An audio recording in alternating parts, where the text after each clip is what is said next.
Record. Oke, selamat pagi semuanya untuk kelas 3 pagi G unggulan. Pagi, Bu. Oke, Ibu. semua ini karena kelas unggulan Pagi, Bu. saya yakin atensinya harus lebih daripada kelas-kelas yang lain. Ya, karena saya setiap semester selalu dapat kelas unggulan. Jadi saya tahu bagaimana bedanya. Jadi jangan sampai sama dengan kelas yang lain ya. Nah, selamat datang di pertemuan kita yang keempat. Hari ini kita akan bahas mengenai manajemen modal kerja. Ya, nah saya akan share screen langsung untuk materinya.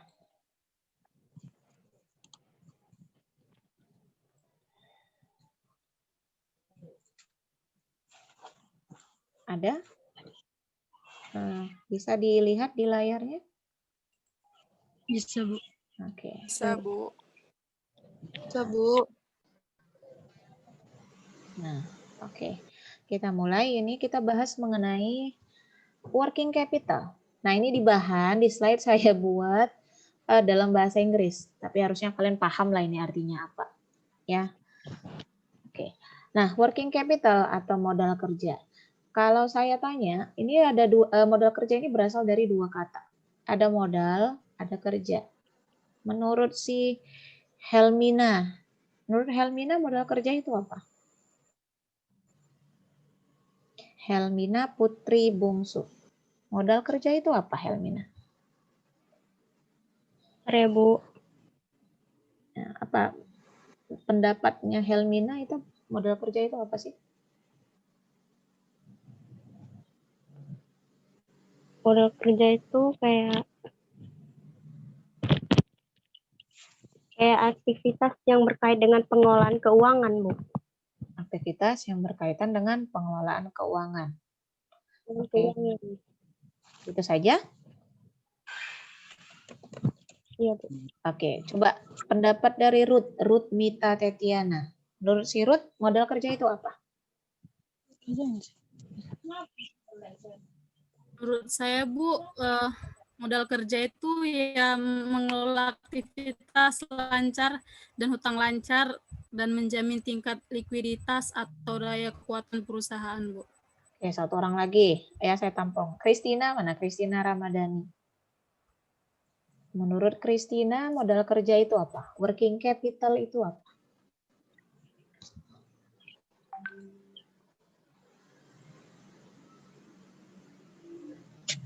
Hidupkan. Ini suaranya tidak ada. Unmute dulu, unmute. Oke. Menurut saya itu modal kerja itu adalah aktivitas yang mencakup semua fungsi manajemen seperti aset lancar atau tidak lancar. Oke. Ya, sebenarnya nggak usah susah-susah memikirkan apa arti atau definisi dari si working capital ini. Itu kan kalau kita artikan adalah modal kerja. Berarti ada kata modal, ada kerja di sini. Modal bisa nggak kalau saya sebutkan sebagai dana yang saya perlukan? Modal itu dana, ya. Dana bisa dalam bentuk uang, ya. Yang saya perlukan untuk bekerja. Saya ilustrasikan. Anda mau kuliah, Anda butuh modal kan? Ya, modal Anda untuk pergi kuliah itu apa? Ini untuk pergi kuliah, belum lagi untuk sampai Anda tamat. Kalau Anda pergi kuliah, modal Anda apa saja? Ngeluarin ongkos, Bu. Ongkos, ya, transportasi. Kemudian BBM bagi yang punya kendaraan. Kemudian apa lagi? Untuk sarapan, kemudian beli fotokopi kah? Fotokopi, segala fotokopi lah ya. Kemudian beli peralatan, beli apa sih? Pensil, Tipex, dan sebagainya. Nah, itu kan merupakan modal yang Anda butuhkan ketika Anda kuliah. Ya, dan itu sifatnya harus liquid. Oke. Nah, begitu pula dengan perusahaan. Berarti kalau saya katakan modal kerja ini kan merupakan modal yang dibutuhkan perusahaan dalam atau untuk mendukung aktivitasnya sehari-hari, ya. Oke, sekarang kita lihat dulu. Ini di awal ada mungkin sekilas kita bahas fungsi dari manajemen keuangan. Ya, di awal mungkin kalian sudah paham lah ya. Fungsi utama dari manajemen keuangan itu adalah pemberian keputusan, membantu pemberian keputusan. Ya, Bagi manajer, ya keputusan apakah itu? Keputusan investasi serta membuat keputusan pendanaan. Ya, jadi kita pun dalam hidup kita itu pasti ada namanya yang memikirkan keputusan untuk memakai dana ini, ya, saya butuh dana. Dan kemudian saya juga butuh untuk investasi dari dana ini. Ya, dua hal ini pasti selalu akan kita hadapi. Nah, itulah dia dari fungsi dari manajemen keuangan ini. Kan tidak melulu kita selalu saya mau investasi terus, sementara dana ini kan tetap harus ada yang kita gunakan. Ya, untuk operasional kita. Nah, ini dia tadi, ada dua keputusan utamanya. Berikutnya kita lihat di sini. Kita kembali lagi, definisi dari si working capital. Working capital itu, kalau saya bilang itu dana, uang lah. Uang untuk apa? Kalau pada perusahaan berarti untuk mendanai aktivitasnya. Ya, apa aktivitas perusahaan? Beli bahan baku, bayar gaji, bayar upah, bayar utang, beli peralatan, itu masih banyak dan sebagainya. Ya. Ini kan yang mendukung aktivitas, ya, mendukung aktivitas dari suatu perusahaan itu. Oke, berikutnya ya, kita lihat di sini. Ada factors that influence working capital requirements, atau artinya adalah faktor-faktor yang mempengaruhi naik turunnya dari suatu model kerja itu tadi. Yang pertama kita lihat adalah sales volume atau volume penjualan. Ya. Berarti kalau volume penjualan, apa saja yang mengikut di sini? Volume penjualan meningkat, otomatis produksinya akan meningkat. Kalau sudah produksinya meningkat, berarti kan pembelian bahan baku, kemudian alat yang dibutuhkan juga cukup banyak, ya. Otomatis volume penjualan kita bisa terdorong untuk naik. Nah, ini menyebabkan modal kerja kita meningkat. Yang kedua, the size of the company scale, ya, besar kecilnya skala perusahaan. Nah, kalau saya katakan, ya, pada perusahaan yang sudah go public misalnya, yang sudah TBK, dengan perusahaan yang masih usaha rumah tangga misalnya, apakah sama kebutuhan modal kerjanya? Beda ya. Makin besar usaha, otomatis modal kerja yang dibutuhkan juga makin besar. Oke, karena apa? Nah, ukuran perusahaan ini juga bisa dilihat dari kepemilikan aktivanya. Kalau aktivanya besar, aktiva lancarnya besar, asetnya besar, pasti modal kerjanya juga besar. Ya. Berikutnya yang ketiga adalah company activities atau aktivitas perusahaan. Aktivitas perusahaan, apakah sama aktivitas yang dialami oleh perusahaan jasa dengan perusahaan manufaktur misalnya? Sama tidak Elprika? Perusahaan jasa dan perusahaan manufaktur. Apa, Bu? Sama nggak aktivitasnya pada perusahaan jasa dan perusahaan manufaktur? Beda, Bu. Bedanya di mana? Kalau perusahaan jasa itu mengutamakan orang atau tenaga kerja. Kalau perusahaan manufaktur itu seperti harus ada barang yang mau diproduksi. Oke, berarti kalau pada perusahaan manufaktur tidak ada manusia di situ, tidak ada tenaga kerjanya, berjalan sendiri. Ada juga yang memproduksi, cuman dibantu dengan teknologi atau mesin-mesin gitu. Oke, satu lagi coba dong saya mau lihat pendapatnya. Si Yunike mana? Yunike Simbolon. Sama tidak aktivitas pada perusahaan jasa dengan perusahaan manufaktur? Sama? Coba di-mute, unmute dulu, unmute. Dihidupkan mic-nya.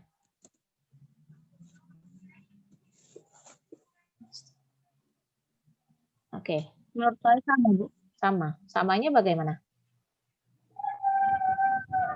Tadi teknologi dah ya, Bu. Sama tidak? Aktivitas yang dilakukan pada perusahaan jasa dan perusahaan dagang. Perusahaan manufaktur. Walaupun Sama-sama ujung-ujungnya menjual kan. Iya.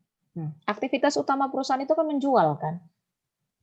Nah, bedanya apa kalau antara jasa dan perusahaan manufaktur tadi?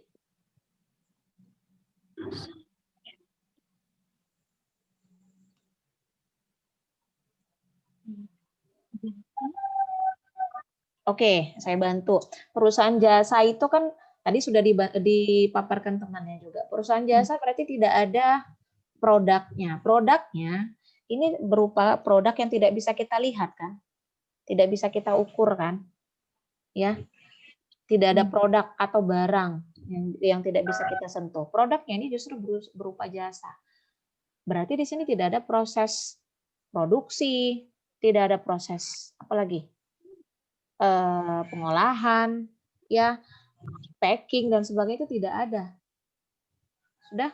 Namun kalau pada perusahaan manufaktur itu dari awal, dari misalnya pembelian bahan baku ada, kemudian pembelian bahan pembantunya juga ada, proses pengolahannya, kemudian packingnya, ditimbang, dan itu pasti ada yang namanya penentuan harga pokok produksinya dulu. Ya, kalau pada perusahaan jasa nggak ada harga pokok produksi kan? Nah, orang memang nggak ada produksinya di sini, ya hanya jasa. Nah, otomatis modal yang dibutuhkan pasti berbeda ya. Jelas berbeda di sini modal yang diperlukan pada perusahaan jasa dan perusahaan manufaktur. Dan pada umumnya pada perusahaan manufaktur itu lebih besar memang modal kerja yang dibutuhkan. Oke, berikutnya yang keempat, technological development, berarti perkembangan teknologi. Ya, ini jelas makin canggih, ya makin canggih kebutuhannya, kebutuhan teknologi pasti makin besar modal yang diperlukan untuk membeli si teknologi ini tadi. Nah, yang terakhir adalah the company's attitude towards liquidity and profitability. Nah, ini maksudnya bagaimana respon perusahaan dalam menyikapi ya tingkat likuiditas dan profitabilitas perusahaan. Dua ini merupakan pengukuran, ya merupakan pengukuran kinerja perusahaan dilihat dari rasionya, ya. Rasio liquidity dan rasio profitability. Liquidity itu adalah ada kata liquid, ya. Nanti mungkin di pertemuan 7, ya saya lupa 7 atau 8 itu ada membahas mengenai analisa rasio keuangan. Jadi Anda akan berkenalan dengan rasio ini. Di awal saya sebutkan liquidity. Liquidity itu berasal dari kata liquid. Liquid berarti lancar. Ya, yang ini maksudnya adalah bagaimana kemampuan perusahaan ini ya mampu menyelesaikan kewajiban jangka pendeknya. Ya, jadi jangan sampai jatuh tempo. Kalau sudah jatuh tempo, otomatis apa? Nilai kita pasti akan jelek di mata orang. Ya, misalnya si Don Vera, dia janji ngutang 5 hari saya bayar ya sama si Rehulina. Lewat 5 hari Rehulina minta kan, hari kelima dia mana? Utang 1 miliarnya udah dibayar belum? Sudah, nantilah, nanti. Nah, otomatis kamu pandangannya terhadap si Don Vera bagaimana?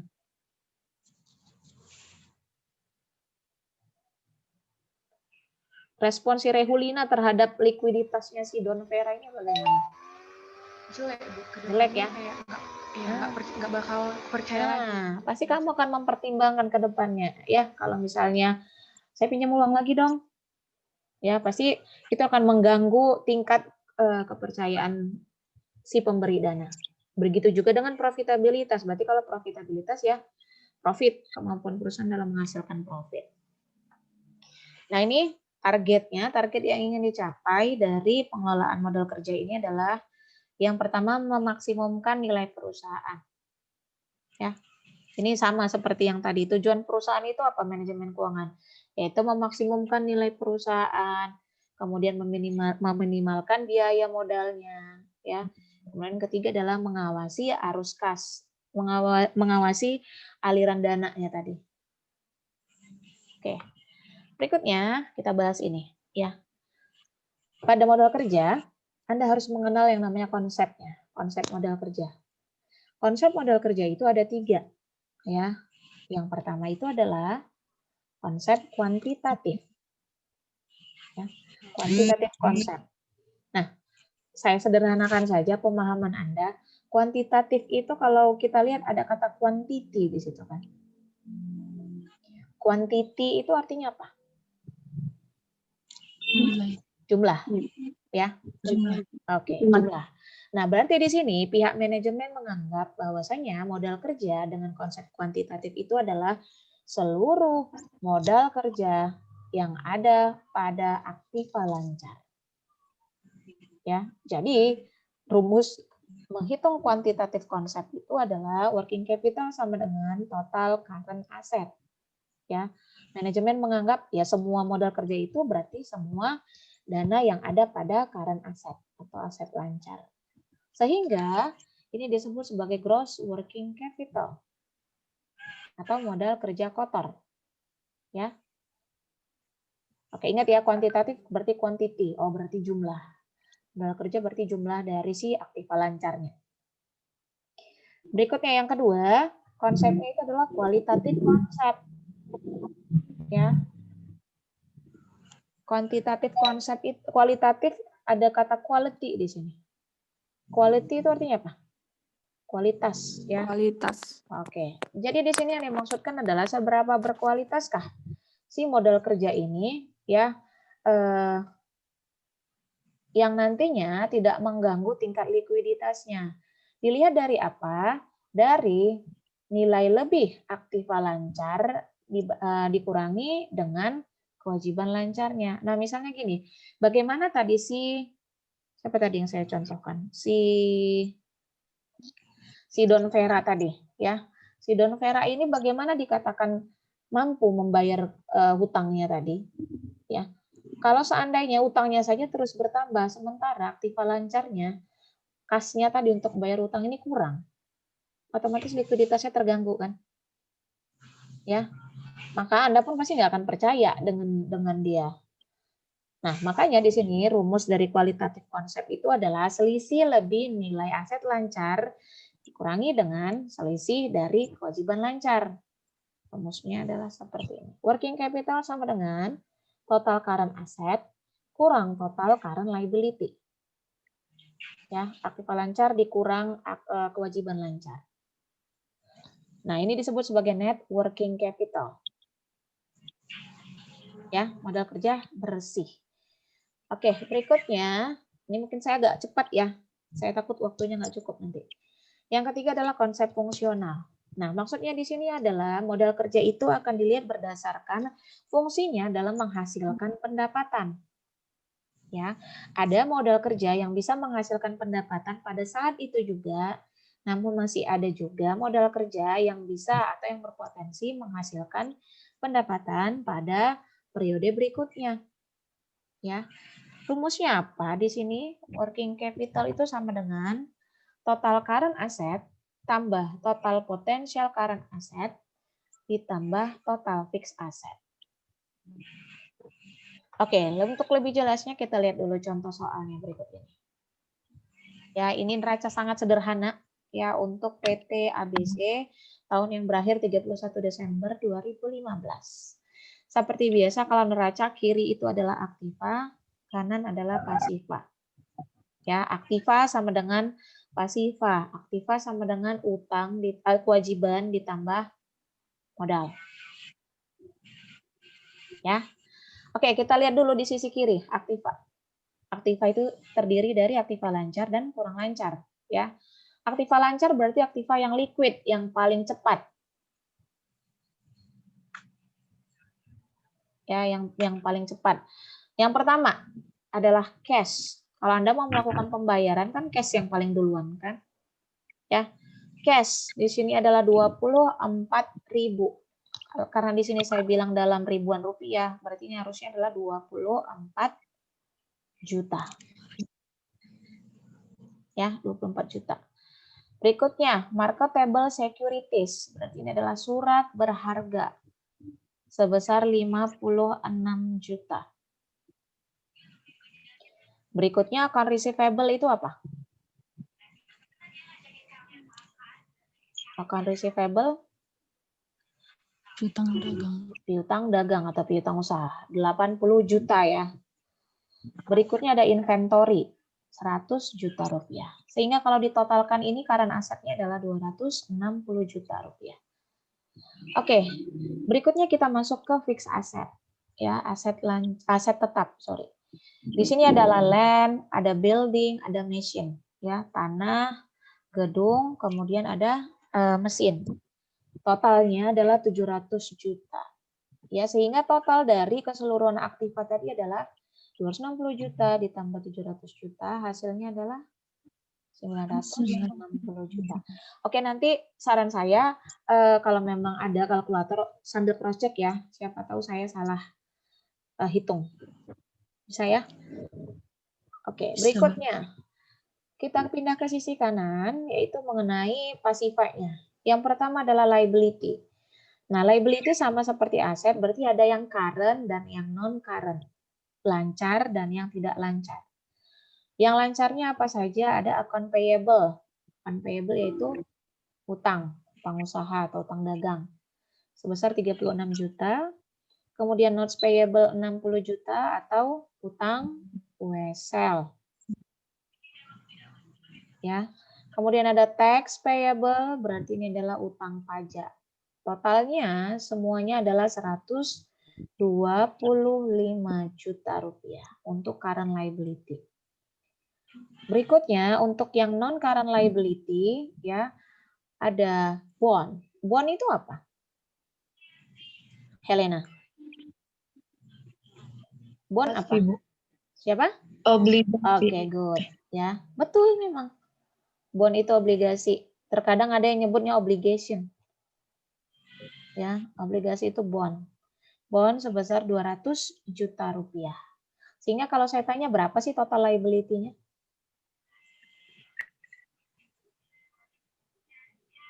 $325 juta. Oke. Nah, sekarang ekuitasnya berapa? Ekuitas di sini ada atau modal terdiri dari modal saham dan retain earning. Capital stock atau modal saham sebesar 425 juta. Kemudian ada retain earning. Retain earning itu apa? Laba ditahan. Good, laba ditahan. Apa guna laba ditahan ini?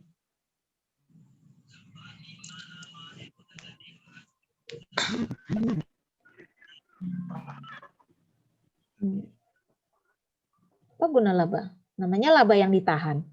Berarti laba yang mau kita tahan, terus kita apain? Kita simpan di kantong. Dan kita manfaatkan. Laba ditahan adalah sebuah laba yang tidak dibagi kepada pemegang saham. Oke, kenapa nggak kita kasih?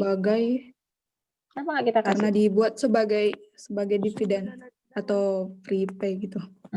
Dividen justru yang akan kita kasih sama pemegang saham kan? Berarti di sini maksudnya yes, sebagai sumber dana cadangan. Ya, kalau semua kita kasih ke orang, kita dapat laba nih 100 juta. Sudah 100 jutanya kita kasih sama orang ya kepada investor yang udah kasih dana ke kita. Nah, terus perusahaan kita kan akan terus berjalan. Kita butuh untuk operasional berikutnya, periode berikutnya. Maka dari bagian laba tadi inilah yang sebagian dikasih, sebagian itu ditahan.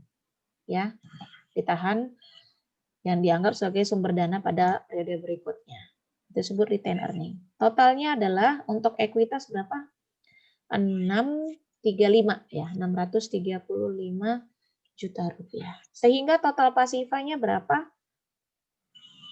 Liability tambah equity 960 juta. Balance ya kiri dan kanan ya. Balance. Oke, sekarang informasi tambahannya diberikan bahwasanya penyusutan setiap tahunnya pada gedung dan mesin itu adalah 60 juta. Mesin 35 juta. Oke. Credit sales with a profit margin. Berarti penjualan secara kredit itu ditetapkan profit marginnya sebesar 20%. Maka Anda diminta untuk menentukan modal kerja dengan masing-masing konsepnya. Oke, langsung saja. Yang pertama, konsep kuantitatif. Ya, tadi konsep kuantitatif rumusnya apa? Modal kerja sama dengan Total keseluruhan dari aset lancar. Ya. Dari data tadi aset lancarnya berapa? 260 juta. 260 juta. Berarti itulah nilai dari modal kerja dengan konsep kuantitatif. Ya, gross working capital. Oke, mudah ya. Berikutnya yang kedua, ada konsep kualitatif. Ya. Nah, kalau konsep kualitatif tadi rumusnya kan modal kerja itu sama dengan aset lancar, total aset lancar dikurangi dengan total kewajiban lancar. Aset lancarnya tadi 260 juta. Kewajiban lancarnya tadi berapa? 125 juta. Sehingga hasilnya adalah 135 juta 135 juta. untuk konsep kualitas. Kualitatif kons. Oke, berikutnya ada konsep fungsional. Ya, saya sudah di warning, udah 9 menit berlalu. Oke, konsep fungsional itu working capital kita tentukan dulu mana modal kerja ya yang menghasilkan pendapatan pada saat berjalan, pada saat itu juga.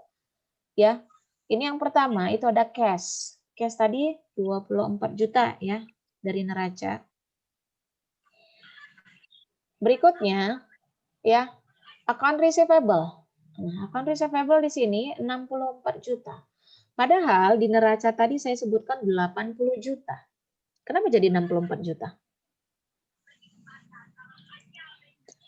Ingat, pada keterangan sebelumnya ada saya sebutkan bahwa ya penjualan kredit itu ditetapkan profit margin 20%. Ya. Nah, yang namanya penjualan kredit itu pasti akan menghasilkan piutang. Ya, penjualan kredit pasti akan menghasilkan piutang kan? Nah, yang namanya piutang ada resiko-resikonya, salah satunya adalah kemungkinan tidak tertagihnya. Ya, kemungkinan tidak tertagih dari piutang ini tadi. Jarang itu biasanya 100% kita kalau cuma 100.000 mungkin oke, tapi pada perusahaan besar kan piutang bisa dalam jumlah banyak ya. Sehingga ya ketika ditentukan profit margin ditentukan penjualan secara kredit, biasanya perusahaan itu akan menentukan batas margin keuntungannya. Ditentukan sini margin keuntungannya 20%.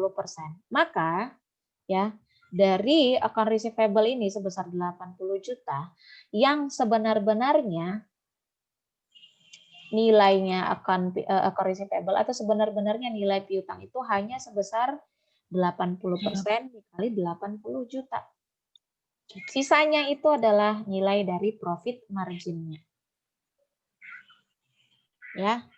Oke, berarti di sini nah, tadi 80 juta. Nah, karena tadi ditetapkan profit marginnya 20% di sini, maka ini adalah nilai piutang realnya adalah 80%. Ya. Maka 80% kali 80 juta adalah 64 juta. Kemudian inventory. Inventory ini tetap 100 juta. Ya. Berikutnya akumulasi penyusutan pada bangunan sebesar 60 juta. Tadi di data ya, di data tambahan ada saya sebutkan. Kemudian akumulasi penyusutan mesin adalah 35 juta. Totalnya adalah 283 juta. Berikutnya, ini yang disebut sebagai potential working capital atau modal kerja yang masih berpotensi menghasilkan pendapatan di periode mendatang. Ya, apa saja? Yaitu marketable securities atau surat berharga sebesar 56 juta. Berikutnya, ini tadi yang saya katakan profit margin atau margin laba.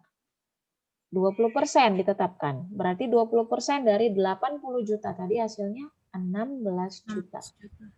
Sehingga total potensial working capital-nya adalah 72 juta. Ya ini bukan berarti ketetapan ya, harus 20% profit margin, 80% piutang. Tidak, bisa saja kalau perusahaan menentukan profit margin 30%, berarti piutang akan menjadi 70%. Oke. Ya, nah yang terakhir berarti ini adalah modal kerja, yang bukan modal kerja, yang berasal dari aktiva tetapnya. Ya, aktiva tetap tadi ada tanah 150 juta. Kemudian building bangunan. Nah, bangunannya berarti di sini adalah Anda harus kurangi dengan nilai penyusutannya. Tadi nilai penyusutannya adalah 60 juta ya. yang dari data awal. Sementara harga perolehan bangunan ini di awal adalah 300 juta. Berarti 300 juta dikurang 60 juta hasilnya 240 juta. Oke, berikutnya mesin. Mesin itu sebesar 215 juta. Dapat dari mana? Nilainya tadi 250 juta dikurang penyusutan 35 juta. Hasilnya adalah 215 juta. Totalnya adalah 605 juta. Mudah ya soalnya? Masih mudah. Nanti di minggu depan kita akan lanjutkan pembahasannya mengenai kebijakan dalam modal kerja.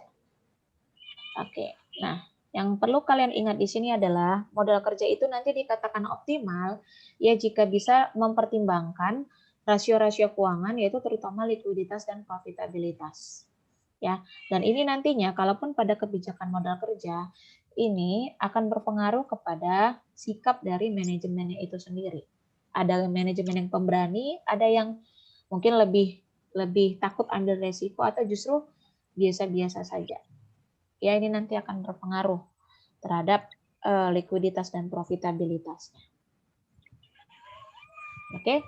Nah, saya prinsipnya tidak terlalu panjang ya. Jadi saya yang penting topiknya tidak terlalu banyak, yang penting Anda paham. Karena kalau terlalu banyak saya paparkan, kita nggak tatap muka, Anda yakin saya megap-megap nanti. Dibaca pun tidak. Ya, jadi lebih baik ringkas, tapi Anda paham apa yang dibahas pada materi ini. Oke, ada yang mau ditanyakan? 4 menit sudah di warning kita sebelum kelas ditutup. Nanti tolong dikerjakan kuisnya seperti biasa, ya. Kuisnya dikerjakan, passwordnya silahkan kalian lihat. Saya nggak mau kasih passwordnya, baca sendiri materinya nanti. Materi ada. Sudah? Oke, sambil saya coba dulu saya. Ini saya tutup ya share screen-nya, nanti kalau ada yang ketinggalan Anda bisa lihat nanti di video itu ada saya share di sistem.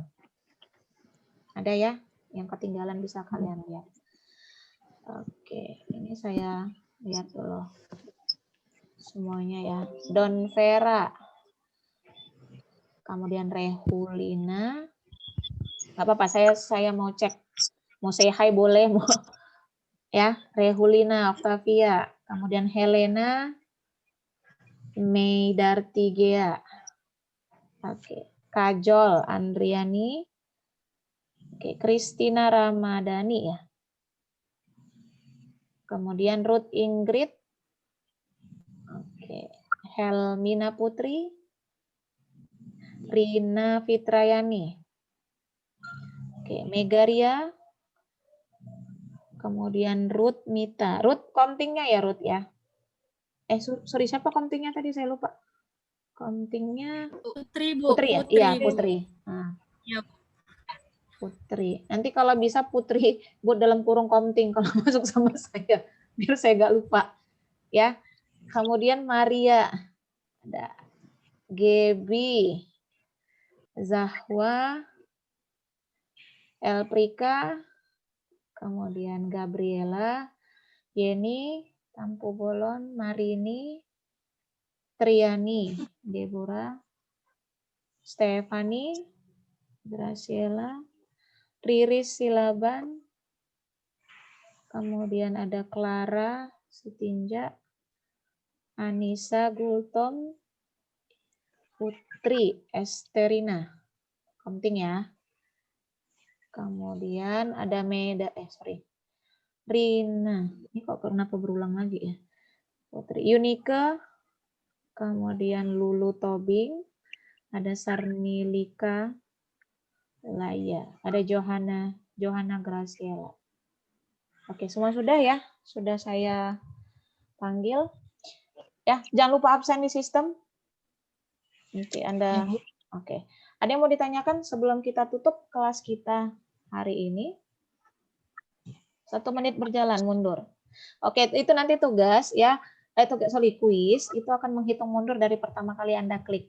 Hanya 30 menit. Jadi selesaikan dan waktunya terbatas. Ada saya bikin di sistem sampai jam 11. Ya, jangan lagi kejadiannya sudah saya klik tapi tidak dikerjakan. Jadi jangan coba-coba klik kalau Anda belum siap-siap mengerjakannya. Oke?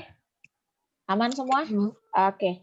Jadi saya tutuplah dulu ya perkuliahan kita hari ini untuk pertemuan keempat. Minggu depan kita bahas pertemuan kelima, masih lanjutan dari kebijakan modal kerja.